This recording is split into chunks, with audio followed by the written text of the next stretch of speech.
ನಟಿ ಕಾರುಣ್ಯ ರಾಮ್ ಅವರು ತಮ್ಮ ತಂಗಿ ಹಾಗೂ ಇತರರ ವಿರುದ್ಧ ಪ್ರಕರಣ ದಾಖಲು ಮಾಡಿದ್ದಾರೆ. ಕಾರುಣ್ಯ ತಂಗಿ ವಿರುದ್ಧ ದಾಖಲಾಗಿತ್ತು ಮತ್ತೊಂದು ಎನ್ಸಿಆರ್. ಹಿಂದೆಯೂ ಕೂಡ ಮತ್ತೊಂದು ಎನ್ಸಿಆರ್ ದಾಖಲಾಗಿತ್ತು.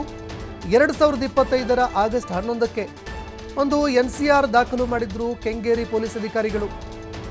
ಕಪಿಲ್ ಎಂಬವರು ನೀಡಿದ ದೂರಿನ ಮೇರೆಗೆ ಒಂದು ಎನ್ಸಿಆರ್ ದಾಖಲಾಗಿತ್ತು. ಕಪಿಲ್ ಬಳಿ 4 ಲಕ್ಷ ಹಣ ಪಡ್ಕೊಂಡಿದ್ರು ಸಮೃದ್ಧಿ.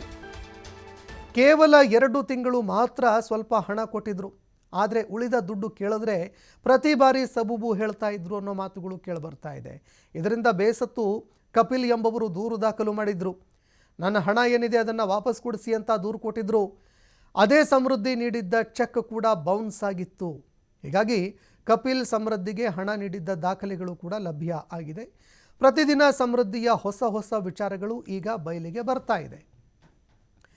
ತನ್ನ ತಂಗಿ ಕಾರುಣ್ಯಗೂ ಕೂಡ ಅದೇ ರೀತಿಯಾಗಿ ಮಾಡಿದ್ದಾರೆ, ಇತ್ತ ಬೇರೆಯವರಿಗೂ ಇದೇ ರೀತಿ ಮಾಡಿದ್ದಾರೆ ಅನ್ನೋ ಮಾತುಗಳು ಕೇಳಿಬರ್ತಾ ಇದೆ. ಹೀಗಾಗಿ ನಟಿ ಕಾರುಣ್ಯ ರಾಮ್ ಅವರು ತಮ್ಮ ತಂಗಿ ಹಾಗೂ ಇತರರ ವಿರುದ್ಧ ದೂರು ದಾಖಲು ಮಾಡಿದ್ರು. ಇದಕ್ಕೆ ಸಂಬಂಧಪಟ್ಟಂತೆ ಈಗ ಮತ್ತೊಂದು ಎನ್ಸಿಆರ್ ಕೂಡ ಅವರ ತಂಗಿಯ ವಿರುದ್ಧ ದಾಖಲಾಗಿತ್ತು ಅನ್ನೋ ಮಾತುಗಳು ಕೇಳಿಬರ್ತಾ ಇದೆ. ಸಮೃದ್ಧಿ ರಾಮ್ ಅವರ ವಿರುದ್ಧ ಒಂದು ಎನ್ಸಿಆರ್ ದಾಖಲಾಗಿತ್ತು. ಪೊಲೀಸ್ ಅಧಿಕಾರಿಗಳು ಒಂದು ಎನ್ಸಿಆರ್ ದಾಖಲು ಮಾಡಿದ್ರು. ಕಪಿಲ್ ಎಂಬವರೇನಿದ್ದಾರೆ ಇವರು 4 ಲಕ್ಷ ಹಣ ಕೊಟ್ಟಿದ್ರಂತೆ. 4 ಲಕ್ಷ ದುಡ್ಡು ಕೊಡ್ತಾರೆ. ಅದಾದ ನಂತರ ವಾಪಸ್ ದುಡ್ಡು ಕೇಳಿದ್ರೆ 1-2 ತಿಂಗಳು ಏನೋ ಒಂದು ಸ್ವಲ್ಪ ದುಡ್ಡು ಕೊಟ್ಟರು. ಆದರೆ ಅದಾದ ನಂತರ ದುಡ್ಡು ಕೇಳಿದ್ರೆ ದುಡ್ಡು ಕೊಡಲೇ ಇಲ್ಲ. ಹೀಗಾಗಿ ಮತ್ತೆ ಒತ್ತಡ ಹಾಕಿದಾಗ ಒಂದು ಚೆಕ್ ಕೊಟ್ಟರು. ಆ ಚೆಕ್ ಕೂಡ ಬೌನ್ಸ್ ಆಗುತ್ತೆ. ಹೀಗಾಗಿ ಅವರ ವಿರುದ್ಧ ಒಂದು ಪ್ರಕರಣ ದಾಖಲು ಮಾಡಿದ್ರು ಕಪಿಲ್ ಎಂಬವರು. ಆ ಪ್ರಕರಣಕ್ಕೆ ಸಂಬಂಧಪಟ್ಟಂತೆ ಎನ್ಸಿಆರ್ ದಾಖಲಾಗಿತ್ತು. ಈ ಬಗ್ಗೆ ಮತ್ತಷ್ಟು ಮಾಹಿತಿ ಕೊಡ್ತಾರೆ ಪ್ರತಿನಿಧಿ ಸಂತೋಷ್ ಪಟೇಲ್, ಫೋನ್ ಸಂಪರ್ಕದಲ್ಲಿ ಜಾಯ್ನ್ ಆಗಿದ್ದಾರೆ. ಸಂತೋಷ್, ನಟಿ ಕಾರುಣ್ಯ ರಾಮ್ ಅವರ ತಂಗಿಯ ಹೊಸ ವಿಚಾರಗಳು ಈಗ ಬಯಲಿಗೆ ಬರ್ತಾ ಇದ್ದಾವೆ. ಈ ಹಿಂದೆ ಒಂದು ಎನ್ಸಿಆರ್ ದಾಖಲಾಗಿತ್ತು ಅನ್ನೋ ಮಾಹಿತಿ ಕೂಡ ಬೆಳಕಿಗೆ ಬರ್ತಾ ಇದೆ.